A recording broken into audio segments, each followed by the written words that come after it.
لە وەرزی دووهەمی بەرنامەی ئاوازی سەهاوی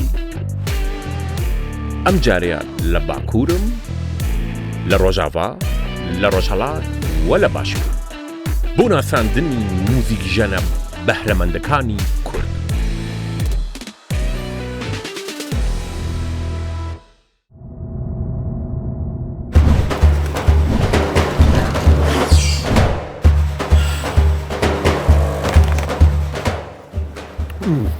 زۆر خۆشە.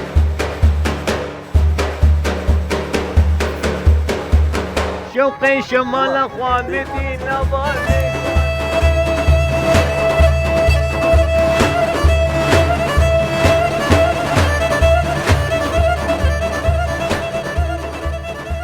کە باسی مۆسیقای کوردی ئەکەین لە باشووری کوردستان، بێگومان ناوچەی بادینان یەکێک لەو ناوچە گرنگانەیە لە مۆسیقای کوردی. هاتوومەتە شاری دهۆکی ئازیز کە گروپێکی تایبەت ژەنیارەکانی یەکجار بەتوانە بە ناوی گروپی ڕووباتان پێ بناسێنم. لەگەڵ ما بن.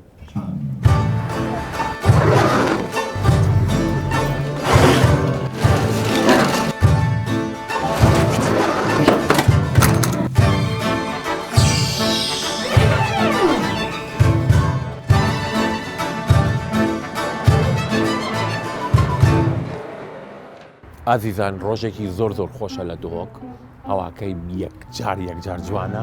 تۆن ستودیۆ لەگەڵ ما بن.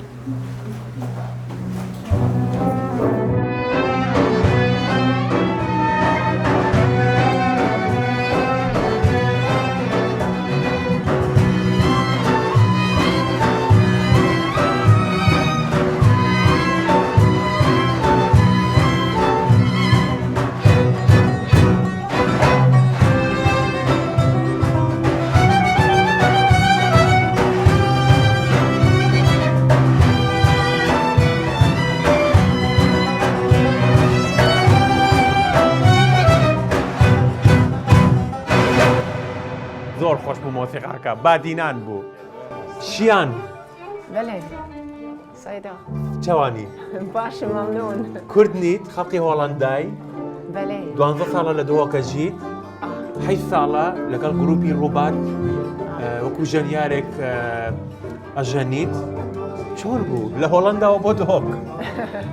بەڵێ سەدا ئەس بێژ مافە شەنس منە ئۆکەی چونکو گەلە کەیفە من دێت گەڵ ئامێرەکەی کە لێ ڕیکۆردەرە پێڵین ڕیکۆردەر وەنیا؟ یەس ئۆکەی بلۆک فلوت باشە. فلوت چۆن بوو ڕیکۆردەر. هاتیتە کوردستان؟ 12 ساڵە تۆ لە کوردستانی؟ ئەم 12 ساڵە هە لە دهۆک بووی؟ بەڵێ هەر أوكي. خوب بوو. 8 ساڵەشە لەگەڵ گروپی ڕووبات. مۆسیقای کوردی کە تۆ هۆڵەندیت بۆ گوێی تۆ چاوایە؟ سەدا ینی ئەمە موسیقێکی بۆ من گەلەکە خۆشە. ئۆکەی.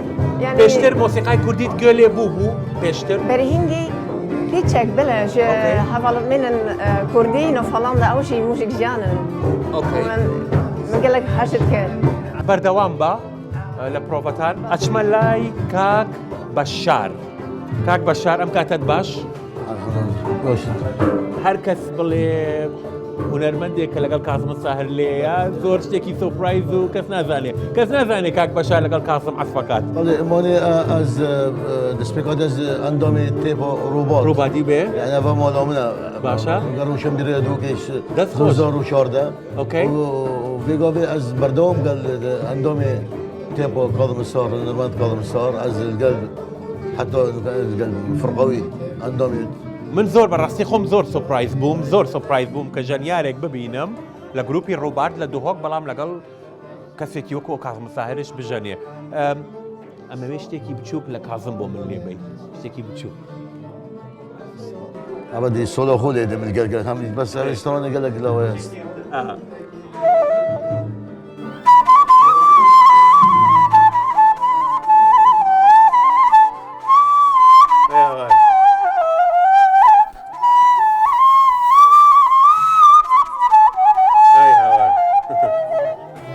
ئازیزان، من لە کاتی تەمرینن نامەوێت زۆر کاتیان بگرم، گوێمە لە یەک تراکی گروپی ڕووبات دەبێ.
دووەم هاتوومەتە سنتەری گروپی ڕووبات مامۆستا بەشار تۆزێ بە یاواشی قساکە مامۆستا بەشار یەکێک لە ئەندامی گروپی ڕووبانە ژەنیاری کەمانە خۆی و وانە ئەڵێتەوە ئێستا لەگەڵمان بێن خەریکی وانەوتن ئامێری کەمان.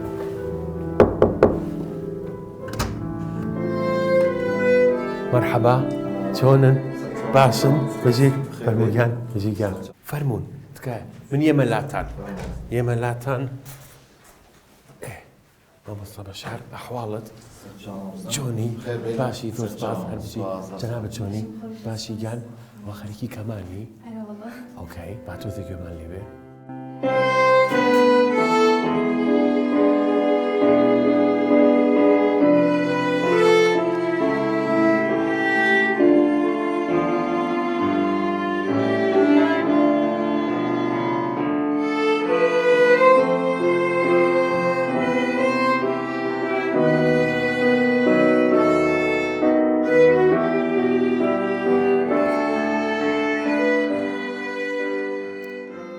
بۆ کەمانت هەڵبژات والله ئالەتێکە دەنگی زۆر خۆشە ئۆکەی و گرتنەکەیش ینی شخصێتێکی ترە دەدە بە بەشەر براڤۆ و ینی ئالەتێکی زەحمەتە ئەگەر تیایدا سەرکەوتی زۆر شتێکی باشە لە دەستپێکە ئاسانیە کچێک چاوەڕوانمانە دوای بۆ جەماعەت دەڵێم جەنابەت بەردەوام بە هەر بژیت دەستت خۆش بێ سەرکەوتوو بی ئازیزان لەگەڵمان بێن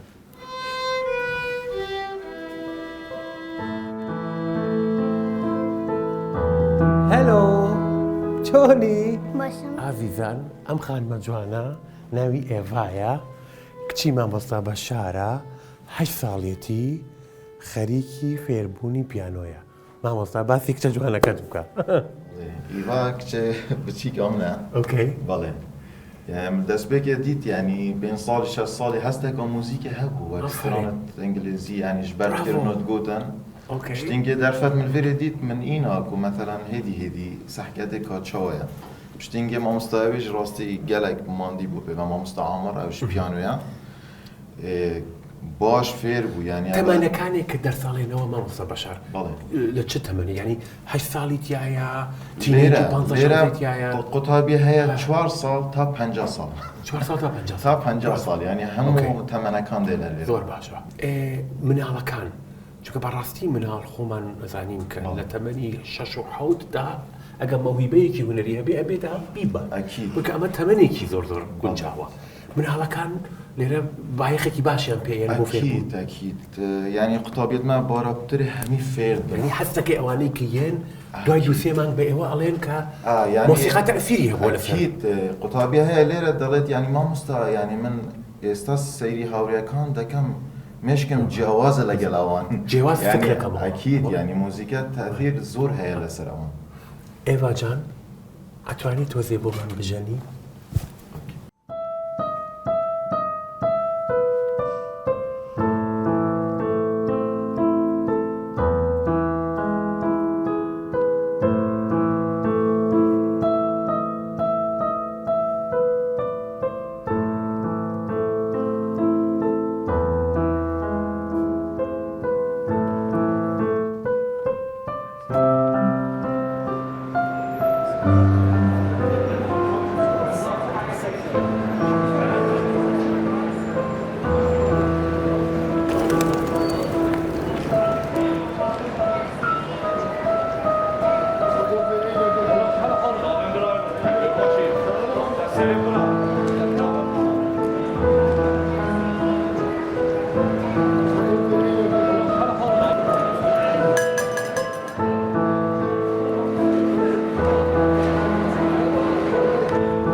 منتان هێناوەتە شوێنێکی زۆر تایبەت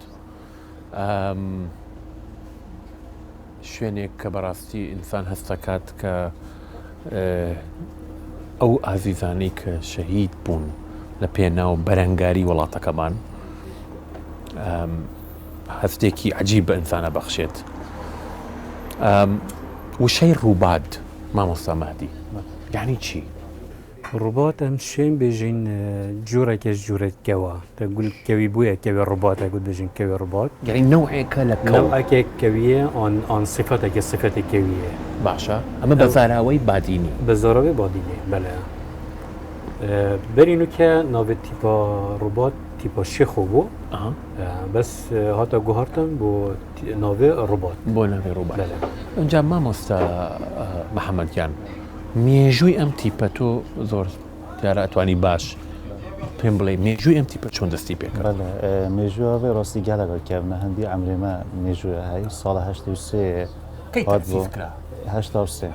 بەە دەستپێکێکی مامۆستا مەهدی گوتی ناوێ تیپا شێخە بوو ئەوەمەش مامۆستا قاسمی و ئەوی سەری وەختی مەیت وەرگرتین پشتینگی بوو تیپا ڕۆبات پشتی 3 ساڵە 85-86 جبر ئەگەر سیاسی وەلێ هات پشتی سەر هەلدانێ ئەپخۆ بەس تیپا موزیکێ و ئەوە پشتی سەر هەلدانێ بنە 4 بەش بەشی دراما و شانۆ و شێوەکاری موزیک بەس موزیک نەبوو دەستپێکێ بەس موزیک بوو پشتی سەر هەلدانێ بوونە 4 بەش بەڵێ 2005 ئەف تیپەمانەکە دیتی ئەوەتە دیتی ئەو 2005 هاتیە دانە بەری مەگەلە خەرکی دی خزمەتەوێتی پێوەکیری بەس ئەوەتە دیتی 2005 هاتیە دانانێ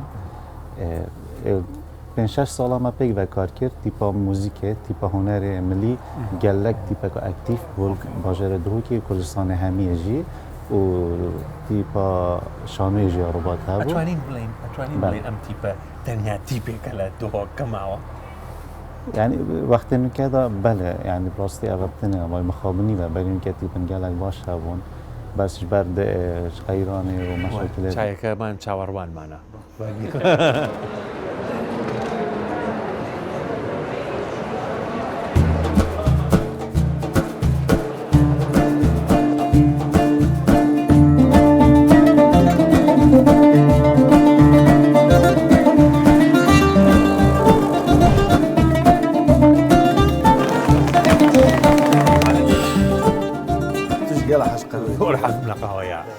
باش بەری دنیا تاڕیبی با بڕۆینە خۆش ببین گەلیە دهوکێ و با بڕۆین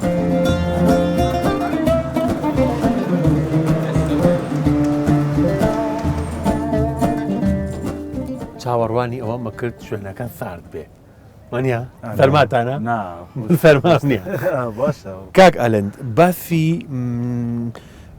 ئیداری بوون و مانیجمنتی گروپی ڕووباتم بۆ بکە ئەم گروپە چۆن بە چ سیستمێک ئێوە یەک ئەبینن لە هەفتەیە لە مانگەکەیە لە بواری ئیداری و دیسیپلین سەرروکێ گروپی هەی ڕێڤەبرنەوەی بەس ڕەحەکە دیە هەیک و هەمی خوب خوددانە گروپی زانن یعنی یا مهمنینە ئەڤر و ئەس هەموو خۆیان بە خاوەنی ئەو گروپانە بزابێت هەرێکشمە فکرەکەی هەرشمە هەزرەکەی هەمی کون دیسیپلینتان چۆنە دیسیپلینتان باشە هەموو خەمخۆری ئەو گروپان یعنی بۆرەبتر ئیڤنتت ئەوێت باژێڕێ دهوکێ چێت بن هەمی گاوا دەبینی سەرکێشێ ئەفکارێ مازن دەستیدا تیپا ڕووباتە یعنی تیپەکە فەرمی ئەوان و کەمۆل باژێڕە دهوکێ ڕاستی چەند مامۆستایت گەلەکێت باش ژەنیارت گەلەکێت باش ئەف کۆمبوونەوە گرتی و ڕەحەکە گەلەکە باشە گروپا گرتی لە ماژیان یعنی گەلە خۆشحالی بە پێیگە کارتگەین کاکە محەممەدیان لە بواری کۆمپۆزیشن لە بواری داڕشتنی موزیک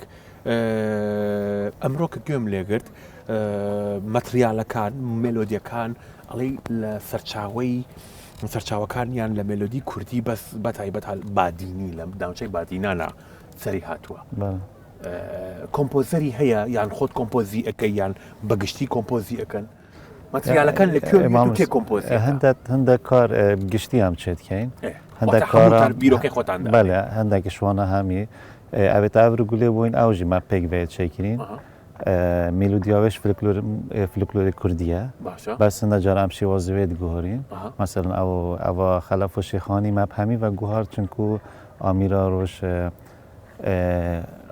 ئاواییژی مەکریەتەدا وەکی بلوک فلۆتش بەر هەندی یانی هەندە جار ئامۆنتشات گوهۆرین و وەختی ئەم کۆنسێرتاتکەین هەر جارێکی بشکلێکی مەسەلەن وەختی کارناڤاڵە دهوکێتکەین بەڕەبتر مامۆستا مەهدی ڕێوات بەدوێ هەر سەرکەوتوو بن حەزەکەم با بڕۆین تۆزێ سەری ئەم ڤیدیۆ جوانە بکەین.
دەستخۆش براڤۆ.